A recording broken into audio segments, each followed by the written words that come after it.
Hi friends, ఇవాళ thin layer chromatography గురించి చెప్పుకుందాం. ఆల్రెడీ క్రోమటోగ్రఫీలో బేసిక్స్, క్రోమటోగ్రఫీలో ఏమేమి కాంపోనెంట్స్ ఉంటాయి దాని గురించి క్రోమటోగ్రఫీ మోడల్తో మీకు నేను ప్రీవియస్ వీడియోలో ఎక్స్ప్లెయిన్ చేయడం జరిగింది. ఆ వీడియోస్ కావాలంటే కింద డిస్క్రిప్షన్లో ఇచ్చున్నాను, చూడండి. ఈరోజు మనం టీఎల్సి, థిన్ లేయర్ క్రోమటోగ్రఫీ గురించి నేర్చుకుందాం. అసలు థిన్ లేయర్ క్రోమటోగ్రఫీ అంటే ఏంటి, ఏమేమి కాంపోనెంట్స్ ఉంటాయి, ఎలా దాన్ని మనం ఆపరేట్ చేస్తాం చూద్దాం. బేసిక్గా క్రోమటోగ్రఫీ అంటేనే సపరేషన్ టెక్నిక్ అని మనకు తెలిసిందే. దీంట్లో స్టేషనరీ ఫేస్, మొబైల్ ఫేస్ అని ఉంటాయి. So stationary phase, mobile phase, stationary అంటే స్థిరంగా ఉంటుంది, స్టేబుల్గా ఉంటుంది. మొబైల్ ఫేస్ అంటే మూవ్ అవుతూ ఉంటుంది. Simple common logic. సో అవి ఎలా చూస్ చేసుకుంటారంటే బేస్డ్ అపాన్ ద టెక్నిక్. అవి చాలా డిఫరెంట్ టైప్స్ ఉన్నాయి. సో అందులో ఒక type thin layer chromatography. Thin layer క్రోమటోగ్రఫీని ఏమనొచ్చు అంటే మనం ఇది ఒక method of separation or identification of mixture of components into individual components. అంటే ఒక మిక్స్చర్ తీసుకుంటే దాంట్లో వేరుశెనగ పప్పులు లేకపోతే ఇంకేదన్నా మినపప్పు ఇట్లా పప్పులుగా సపరేట్ చేయడం, అంటే ఒక మిక్స్చర్ ఆఫ్ కాంపోనెంట్స్ మనం సపరేట్ చేయడం. ఎట్లా సపరేట్ చేస్తాం, సేమ్ అంతే. ఇప్పుడు మిక్సర్ ఆఫ్ కాంపోనెంట్స్ అంటే ప్రోటీన్స్ కానీ అమినో యాసిడ్స్ కానీ ఏదైనా ఒక మిక్సర్ తీసుకొని దాన్ని సపరేట్ చేస్తాం. ఓకే, సో ఈ థిన్ లేయర్ క్రోమటోగ్రఫీ కూడా సేమ్ అదే, separation or identification of mixer of components into individual కాంపోనెంట్స్గా. ఒక మిక్సర్ తీసుకొని దాన్ని మళ్ళీ ఇండివిజువల్ కాంపోనెంట్స్గా మనం ఐడెంటిఫై చేయడమే. బై యూజింగ్ ఏం యూజ్ చేస్తామంటే ఫైన్లీ డివైడెడ్ అడ్జార్బెంట్. అడ్జార్ప్షన్కి అబ్జార్ప్షన్కి డిఫరెన్సెస్ ఏందో ఈ థిన్ లేయర్ క్రోమటోగ్రఫీకి, సైజ్ ఎక్స్క్లూషన్ క్రోమటోగ్రఫీకి, దెన్ గ్యాస్ క్రోమటోగ్రఫీ, ఈ క్రోమటోగ్రఫీలో ప్రిన్సిపల్స్ ఏమేమి వాడతారు, హెచ్బిఎల్సి ఇట్లా ప్రిన్సిపల్స్ ఏమేమి యూజ్ చేస్తారు అనేది వీడియో చేస్తున్నాను. అది కూడా లింక్ డిస్క్రిప్షన్లో పెడతాను, చూడండి. సో ఇప్పుడు ఈ అడ్జార్బెంట్ ఉపయోగించి అడ్జార్బెంట్ సాలిడ్ లేదా liquid spread over the plate, అంటే ఒక థిన్ లేయర్ ప్లేటు, టీఎల్సి అంటున్నాం కదా, థిన్ లేయర్ క్రోమటోగ్రఫీ. దీంట్లో ఒక ప్లేట్ టైప్ ఉపయోగిస్తాం థిన్ లేయర్గా. దాని మీద అడ్జార్బెంట్ని అప్లికబుల్ చేస్తాం మనం, సాలిడ్. సో అది ఎలా ఉంటుంది అంటే ఈ విధంగా ఉంటుంది, చూడండి. ఈ ఇమేజ్లో ఉన్నట్టు మనకు ఒక లేయర్ తీసుకొని దాని మీద ఒక టీఎల్సి అనుకుందాం. సపోజ్ ఇది TLC chamber, TLC plate and spotting line. ఒక ప్లేట్ తీసుకొని ఆ ప్లేట్ పైన మనము మిక్సర్ ఆఫ్ కాంపోనెంట్స్ని అప్లై చేసిన తర్వాత దాన్ని ఒక టీఎల్సి పెద్ద ఛాంబర్లో పెడతాం.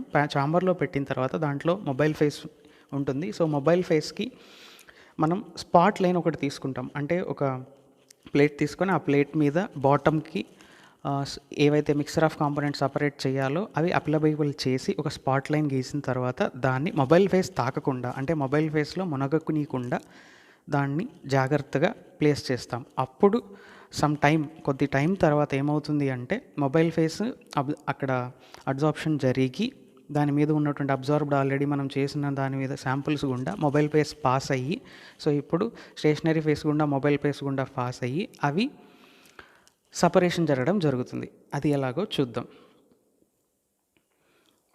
సో బేసిక్గా థిన్ లేయర్ క్రోమటోగ్రఫీ అంటే దేని మీద చేస్తారు అంటే మనకు ఇమేజ్లో చూపించినట్టుగా ఒక గ్లాస్ మీద, ఒక షీట్ ఆఫ్ గ్లాస్ మీద కానీ ప్లాస్టిక్, అల్యూమినియం ఫాయిల్ దేని మీద అయినా మనం పర్ఫామ్ చేయొచ్చు.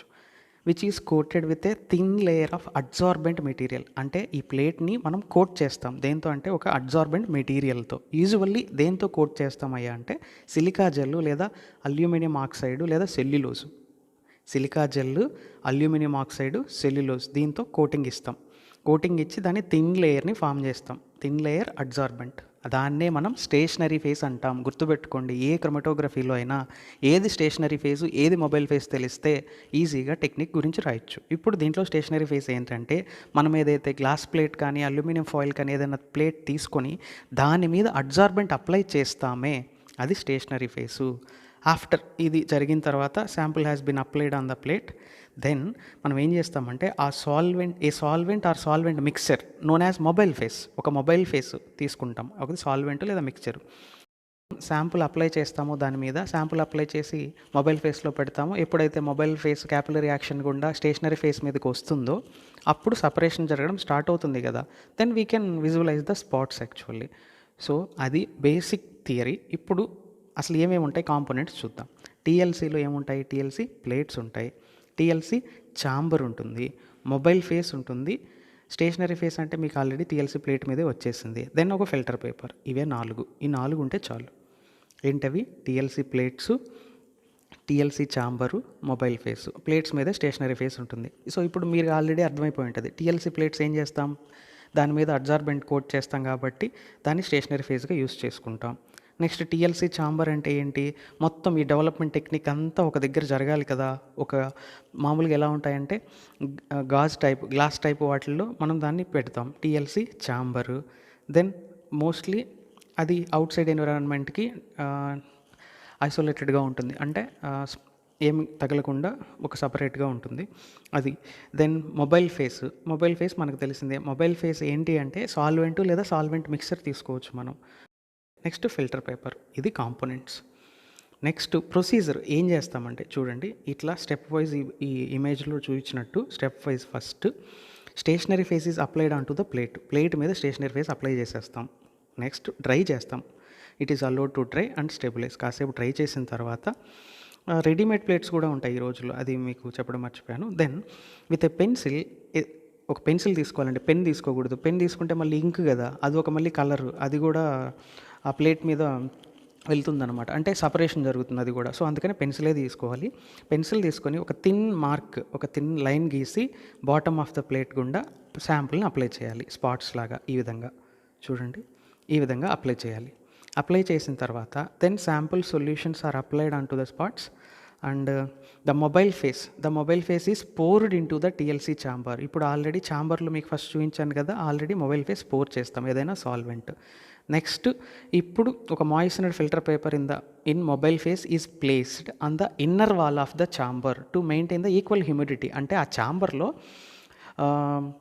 ఈ ఫిల్టర్ పేపర్ పెడతాం, అంటే మొత్తం హ్యూమిడిటీ అంతా ఒకేలా ఉండడానికి environment. Next the plate prepared with the sample spotting is placed in TLC chamber. ఇప్పుడు ఏం చేస్తాం? ఫిల్టర్ పేపర్ పెట్టిన తర్వాత ఈ ప్లేట్ ఏదైతే స్టేషనరీ ఫేస్ దాని మీద అప్లై అయ్యిందో దాని అడ్జార్బెంట్గా దాన్ని తీసుకెళ్ళి ఛాంబర్లో పెడతాం.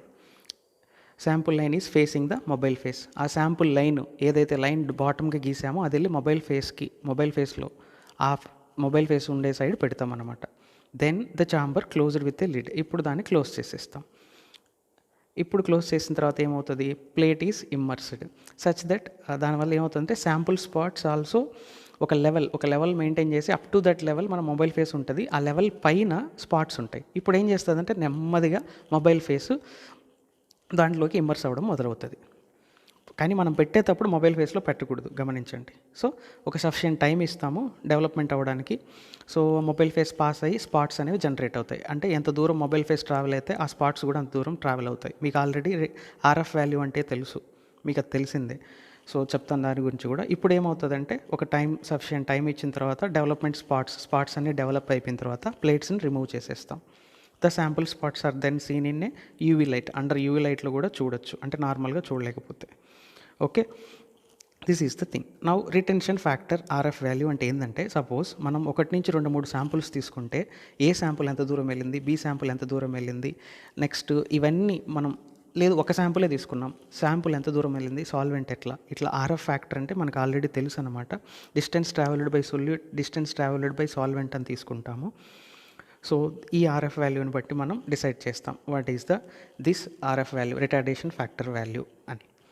సో ఈ విధంగా మిక్సర్ని ఇండివిజువల్ కాంపోనెంట్స్గా మనం సపరేట్ చేస్తాము. ఇదే simple theory in TLC components చూసాము. Next applications. మామూలుగా దీనికి ఏ అప్లికేషన్స్ ఉంటాయి అంటే purity of the substance, mostly purity of సబ్స్టెన్స్కి. Then analysing ceramides and fatty యాసిడ్స్ని సెరమైడ్స్ని మనం అనలైజ్ చేయొచ్చు. Detection of pesticides or insecticides in food and water. ఇది నేను క్రోమటోగ్రఫీ బేసిక్స్ చెప్పినట్టు చెప్పాను. So analysing dye composition of fibre and forensics, అంటే ఫోరెన్సిక్స్లో కూడా ఎలా ఉపయోగిస్తామో క్రిమినల్ కేసెస్ సాల్వ్ చేయడానికి చెప్పున్నాను. Analysing radiochemical purity and identification of medicinal plants and their constituents, వీటన్నిటికీ టీఎల్సీని యూస్ చేస్తాం. సో టీఎల్సీ అంటే డెఫినేషన్ ఏంటి, టీఎల్సీ కాంపోనెంట్స్ ఏంటి, టీఎల్సీ యొక్క బేసిక్ ప్రిన్సిపల్ ఏంటి, దెన్ టీఎల్సీ యొక్క టెక్నిక్ ఏంటి, అప్లికేషన్స్ ఏంటి, అవి సింపుల్గా డీటెయిల్గా ఈ వీడియోలో డిస్కస్ చేయడం జరిగింది. ఈ వీడియో నచ్చితే మీరు కమెంట్ చేయండి. I hope you like this video. Thank you so much.